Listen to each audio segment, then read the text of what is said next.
Hello, मी लक्ष्मण पांचाळ लक्ष्य mathematics class देखलो. आज आपण क्लास 12 चा एक्सरसाइज 4.3 मधला क्वेश्चन नंबर 2 बघणार आहोत. क्वेश्चन नंबर 2 काय आहे? General second degree equation in X and Y form आहे. हा पेअर ऑफ लाईन्स आहे की नाही हे आपल्याला काढायचं आहे. जर पेअर ऑफ लाईन्स असेल तर डी ची व्हॅल्यू काय असते? 0 आणि h स्क्वेअर मायनस ab हा greater than or equal to 0 असते. मग ह्या प्रकारे आपल्याला डी ची व्हॅल्यू काढून घ्यावी लागते. मग हा काय जनरल इक्वेशन आहे? Comparing X square plus 2xy plus 2y square plus 2x plus 2y plus 1 is equal to 0 with कोणतं बेटा? General second degree in X and Y form. कोणतं इक्वेशन आहे ते? ax square plus 2hxy plus dy square plus 2gx plus 2fy plus c is equal to 0 असेल तर मग a ची value तर काय नेमकी काय असते? 1 आणि 2h ची व्हॅल्यू काय? 2. पण आपल्याला h पाहिजे. h ची व्हॅल्यू किती? 1. तसंच b ची व्हॅल्यू किती मिळाली? 2 आणि तसंच 2g ची व्हॅल्यू 2 म्हणजेच therefore g ची व्हॅल्यू 1. त्याचप्रमाणे 2f is equals to 2, f is equals to 1 and c is equals to 1. मग आपल्याला d ची व्हॅल्यू काढायची आहे, डिटर्मिनंट. मग डिटर्मिनंट ची व्हॅल्यू काय काढायची राहते? if given lines are pair of lines असेल किंवा if and only if d is equals to 0 and h square minus ab are greater than or equal to 0 he value आपल्याला find करायची आहे. म्हणजेच d ची व्हॅल्यू, हा d ची value काय असते? a h g, इथं पण h g, हा b c, हा डायगोनल a b c असायला पाहिजे आणि हा f, हा पण f. ह्याची व्हॅल्यू 0 असायला पाहिजे. आपण हे आहे की नाही बघू. मग हे व्हॅल्यू ठेवून टाकू. a ची व्हॅल्यू किती आहे? 1. h ची व्हॅल्यू किती आहे? 1. g ची व्हॅल्यू 1. त्याचप्रमाणे h ची व्हॅल्यू 1, b ची व्हॅल्यू किती आहे? 2 आणि f ची व्हॅल्यू 1, g ची व्हॅल्यू 1 आणि f ची व्हॅल्यू 1 आणि पुन्हा c ची व्हॅल्यू किती आहे? 1. राईट. हा 3/3 डिटर्मिनंट आहे. आपण 2/2 डिटर्मिनंट 10वीला काढल्या. 3/3 डिटर्मिनंट जर काढायचं असेल तर कसं काढावं पडते आपल्याला? हा 1 जर घेतला, हा रो आणि हा कॉलम सोडून जे घटक एलिमेंट्स आहेत ते 2 1 1 1 एकदा प्लस एकदा मायनस. मग आता -1 हा नेक्स्टला, हा आणि हा सोडून काय राहते? 1 1 1 1 आणि पुन्हा +1 पुन्हा हा कॉलम आणि हा रो सोडून मग काय? 1 2 1 1. या प्रकारे आपण डिटर्मिनंट सॉल्व करू शकता. 1 into 2 on the 2 -1 पुन्हा -1, हा 1 on the 1, हा पुन्हा 1 1 +1, हा 1 on the 1, 2 into 1 2 -2. मग हे काय होते? 2 - 1 1 into हा 1 into 1 1 -1 into 0 पुन्हा हा 1 into -1. therefore 1 on the 1 हा 0 आणि हा plus minus -1 1 - 1 is equal to 0. म्हणजे d ची तर व्हॅल्यू 0 येत आहे. मग h स्क्वेअर मायनस ab ची व्हॅल्यू 0 येते की नाही बघूया. therefore h square minus ab is equal to h square कोण आहे बेटा? 1 चा स्क्वेअर मायनस a काय आहे? 1 आणि b काय आहे मित्रांनो? b हा 2 आहे.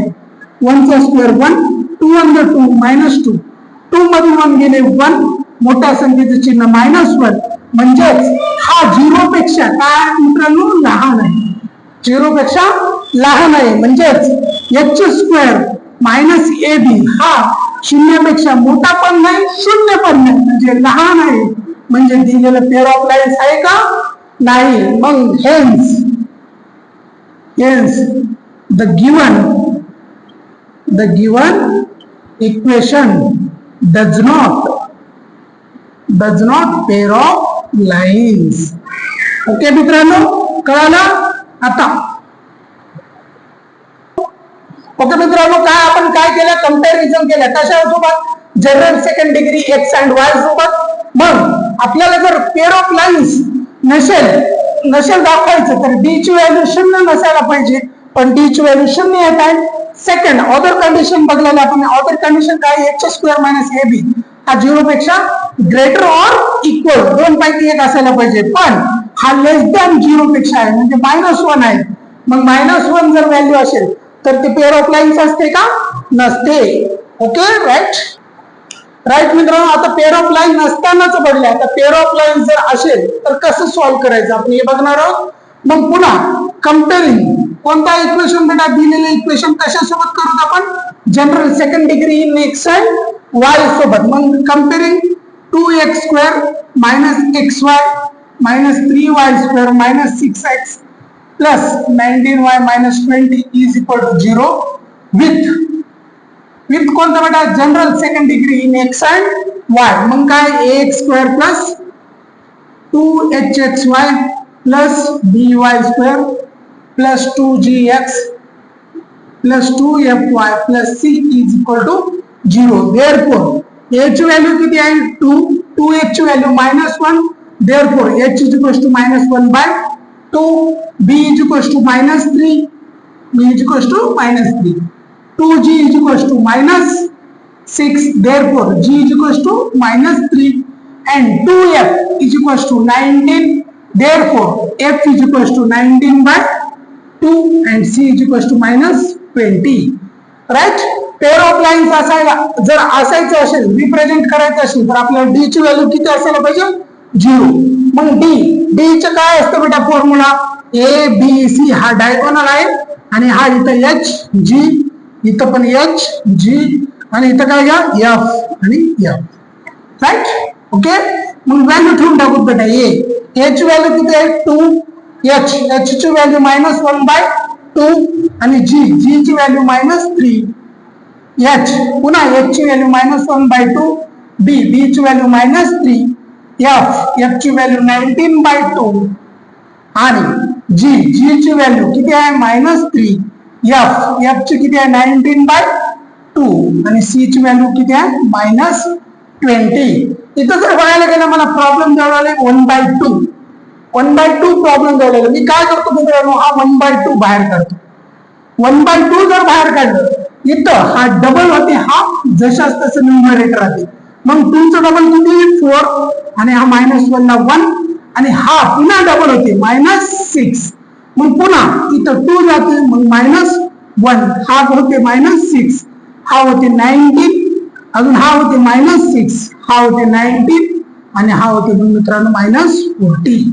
काय प्रॉब्लेम नाही. मग आता अजून पुन्हा हा 1/2 जर कॉमन काढला मित्रांनो तर आपण हा डिटर्मिनंट काढलेला 3/3 चं डिटर्मिनंट काढताना फर्स्ट a11 घ्यायचं म्हणजे रो 1 कॉलम फर्स्ट मधला एलिमेंट घ्यायचा. हा काय 4, मग हा 4 घेताना हा रो आणि हा कॉलमचे एलिमेंट सोडून म्हणजेच काय -6, 19 into -40 पुन्हा हा मायनस फॉर्म्युलाचा अजून इथं हा -1 आहे, -1 मग हा रो आणि हा कॉलम सोडून मग काय -1, 19 आणि इथं -6 into -40 अजून पुन्हा हा प्लस पुन्हा इथं हा -6 ला -6 अजून हा डिटर्मिनंट घेताना फर्स्ट रो फर्स्ट कॉलम -1 -6 आणि हे काय -6 आणि हा काय 19 म्हणजे हा